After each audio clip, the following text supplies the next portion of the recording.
Tu penses peut-être que la prière du soir est une routine simple. Mais ce que tu fais avant de dormir conditionne ton cœur, ton esprit, et parfois même ton lendemain. As-tu déjà eu du mal à t'endormir à cause de l'angoisse? Des cauchemars étranges? Une fatigue spirituelle inexpliquée? Ce n'est pas un hasard. Le moment du coucher est une porte. Et ce qu'on laisse entrer ou non dans cette porte peut changer beaucoup de choses.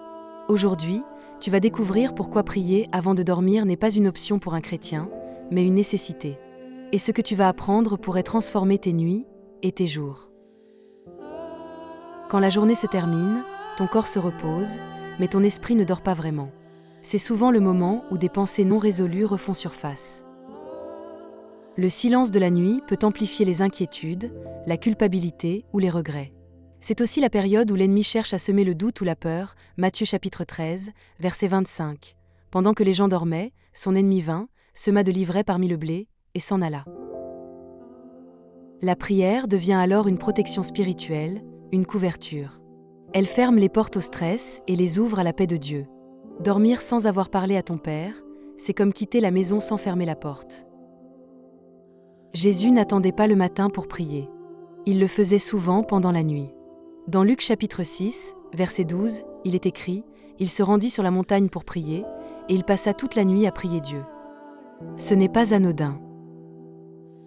Si le Fils de Dieu avait besoin de se retirer avant des décisions importantes, combien plus nous? La nuit est un moment intime, propice à la communion avec le Père. C'est dans le silence nocturne que Dieu parle souvent. Prier avant de dormir, c'est s'aligner avec le rythme du ciel. Les ténèbres peuvent être synonymes d'angoisse, surtout pour ceux qui luttent avec des pensées de peur, de solitude ou de rejet. Mais Dieu nous a donné une promesse, « Je ne te délaisserai point, et je ne t'abandonnerai point » Hébreux chapitre 13, verset 5. En priant le soir, tu réalignes ton cœur avec cette vérité. Tu renonces à la peur et tu invites la présence du Saint-Esprit. La peur se nourrit du vide. Mais la prière comble ce vide avec la lumière de Dieu. Tu n'es jamais seul dans l'obscurité quand tu pries. Beaucoup pensent que la nuit est simplement une pause. Mais dans le monde spirituel, la nuit est une saison d'activités intenses. Il y a des attaques, des songes, des révélations. Dans Job chapitre 33, versets 14 à 15, il est dit « Dieu parle tantôt d'une manière, tantôt d'une autre.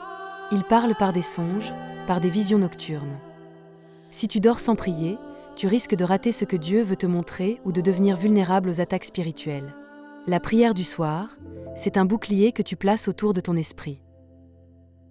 Philippiens chapitre 4, versets 6 à 7 nous dit « Ne vous inquiétez de rien, mais faites connaître vos besoins à Dieu, et la paix de Dieu gardera vos cœurs et vos pensées. » La paix ne tombe pas comme ça.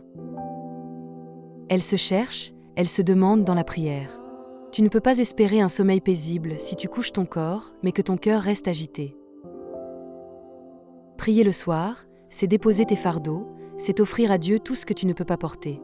Et lui, en retour, t'accorde un repos qui vient d'en haut. Combien de fois as-tu eu des rêves étranges, ou même des cauchemars spirituellement lourds?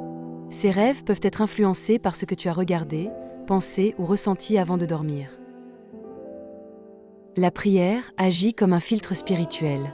Elle purifie ton esprit et prépare ton subconscient à recevoir ce que Dieu veut révéler. 2 Corinthiens chapitre 10, verset 5 nous dit « Nous amenons toute pensée captive à l'obéissance de Christ. » Avant de t'endormir, ramène tes pensées captives à Christ, pour que même ton sommeil soit sous sa seigneurie. Quand tu ne pries pas, tu laisses des portes ouvertes. Tu peux te coucher avec de la rancune, de l'amertume ou du découragement. Et cela ouvre la voie à l'ennemi. Éphésiens chapitre 4, verset 27 nous avertit « Ne donnez pas accès au diable ». La prière du soir est un acte de fermeture. Tu demandes pardon, tu relâches ceux qui t'ont offensé, tu bénis ton foyer. Tu verrouilles ton âme contre les attaques et tu invites Dieu à veiller sur toi. Dieu parle encore par des rêves, et ceux qui prient avant de dormir s'ouvrent à cette dimension. Dans Genèse chapitre 46, verset 2, Dieu parla à Israël dans une vision pendant la nuit. Et dans Joël chapitre 2, verset 28, vos vieillards auront des songes et vos jeunes gens des visions. Les rêves ne sont pas toujours des produits de l'inconscient. Ils peuvent être des messages.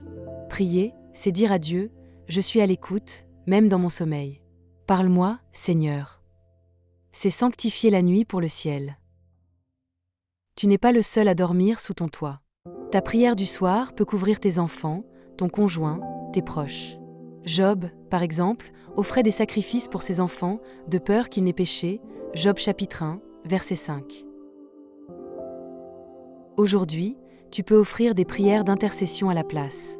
Demande à Dieu d'envoyer ses anges, de garder les pensées, les rêves et même l'environnement spirituel de ta maison. Il est écrit dans Psaume chapitre 91, verset 11, « Il ordonnera à ses anges de te garder dans toutes tes voies. » La prière du soir, ce n'est pas juste réciter quelques mots, c'est un moment d'introspection avec Dieu. Tu regardes ta journée à la lumière de la grâce, les bons moments, les erreurs, les progrès, les chutes. Tu demandes pardon, tu rends grâce, tu remets tout entre ses mains.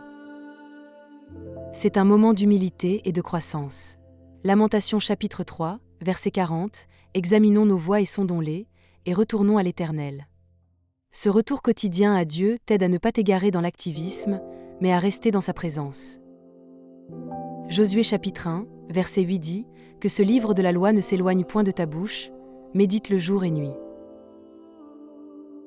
Avant de dormir, une prière accompagnée de quelques versets peut agir comme un baume pour l'âme. Cela nourrit ta foi, purifie tes pensées et te rappelle les promesses de Dieu. Ce que tu déposes dans ton cœur avant de dormir influence ce que tu récolteras demain. Remplis-toi de sa parole avant de t'éteindre à ce monde pour quelques heures. La prière n'est pas un monologue. Elle est dialogue. Tu parles, mais tu écoutes aussi. Et le silence de la nuit est souvent l'endroit idéal pour entendre cette petite voix douce. 1 Roi chapitre 19, verset 12, il y eut un murmure doux et léger. Après avoir prié, reste quelques instants en silence. Dieu peut te parler, te rassurer, t'inspirer. Ce sont parfois ces moments où, à la fin d'une journée chargée, tu entends enfin ce que tu cherchais depuis le matin. Les grands hommes et femmes de Dieu ont tous cette habitude, prier sans cesse, 1 Thessaloniciens chapitre 5, verset 17. Et cela inclut la nuit. Prier le soir, ce n'est pas être religieux, c'est être spirituellement responsable. Ce sont les petits gestes constants qui bâtissent une vie solide en Christ. Ce n'est pas la quantité de tes prières, mais leur régularité qui fait la différence. Tu veux grandir en maturité spirituelle? Commence par sanctifier ta fin de journée.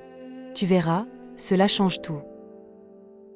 Prier avant de dormir, c'est dire à Dieu, « Je te fais confiance. Je peux m'abandonner entre tes mains. » C'est un geste d'intimité. Comme un enfant qui s'endort dans les bras de son père. Psaume chapitre 4, verset 9. « Je me couche et aussitôt je m'endors en paix, car toi seul, Éternel, tu me fais habiter en sécurité. » Tu n'as pas besoin de contrôler ta nuit. Il veille pendant que tu dors. Quelle paix de savoir que Dieu ne dort ni ne sommeille. À partir d'aujourd'hui, ne termine plus une journée sans prier. Ce n'est pas un devoir religieux, c'est un privilège royal. Tu as accès au roi, même à minuit. En priant avant de dormir, tu fortifies ton esprit, tu invites la paix, tu protèges ton foyer et tu ouvres la porte à des songes inspirés. Alors ce soir, éteins ton téléphone, ferme les yeux et parle à ton Père. Car il t'attend. Et pendant que tu dors, il agit.